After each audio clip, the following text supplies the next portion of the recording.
the music was always more important than anything else, to me personally. You'll have to ask the other two.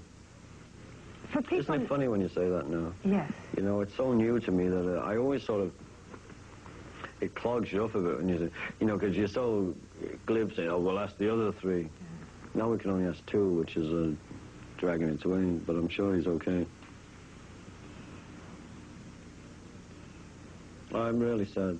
I still miss John a great deal. I'll always miss him, you know, but it's still brand new.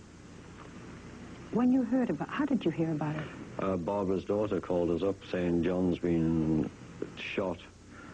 And so that drove me crazy, but you think he's been shot, he's shot in the arm, shot in the leg.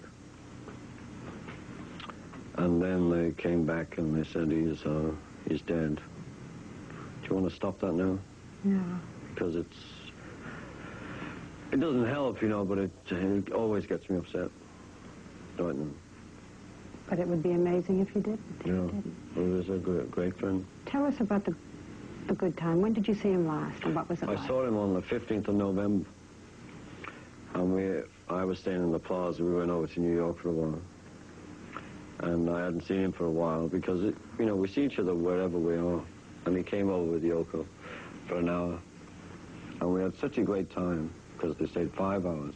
And it didn't matter, it was a year between, we didn't see each other. It was always fine when we did, but it was a particularly great time that I had anyway. When you were talking a moment or two ago, and we know how this country was affected by John Lennon's death. Oh. Not only this country, the world. The world. But for you, I mean, for people who grew up with him and cared about, all of you cared about you, loved you, it had such an effect. But for you, it just must have been mind-blowing. It blew me away. But you see, no matter how much it blew me away, I keep quoting this line because it's still an amazing line. I phoned Yoko before. No, in fact, I went into the Dakota. You went to see her right after his death. Yeah, I was in the Bahamas, and as soon as we heard, we rented a plane as early as we could, and we flew up to New York. Not that you can do anything, but you just have to go and say hello, and if there's anything, there's nothing you can do.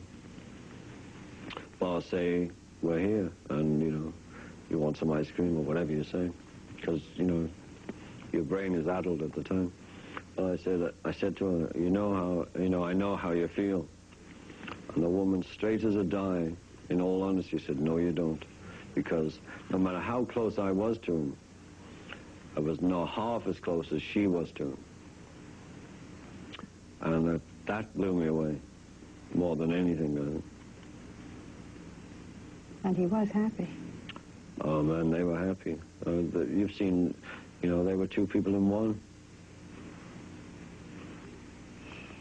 When you went back to New York to see Yoko, yeah, you were so surrounded. It was almost like those days when you used to... I was not surrounded. The crowds and they were waiting at the Dakota. And there were people, while we were there, shouting up, you know, to Yoko, come to the window, or Sean.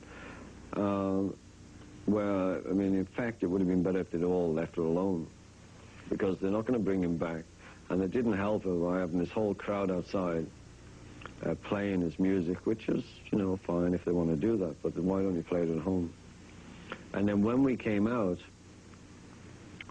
I didn't need to hear people telling me how much they loved the Beatles or any of that when we just lost John, because I wasn't there to see a Beatle. I was there to see my friend, not relating to this band.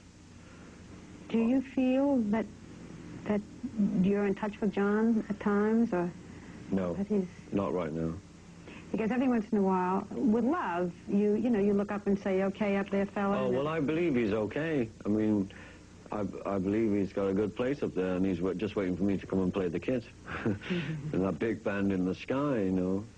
And I believe he's up there with Jimi Hendrix and Elvis and all the rest of them. Because they're probably the ones who stay out all night. The rest are just flying around in the day saying, isn't it nice here? And all the rockers are, hey, is it 9 o'clock at night? Let's get out there. Are they playing together? Well, is Elvis singing with John? Wouldn't make well, I mean, besides laughing, it's got to be a great band up there.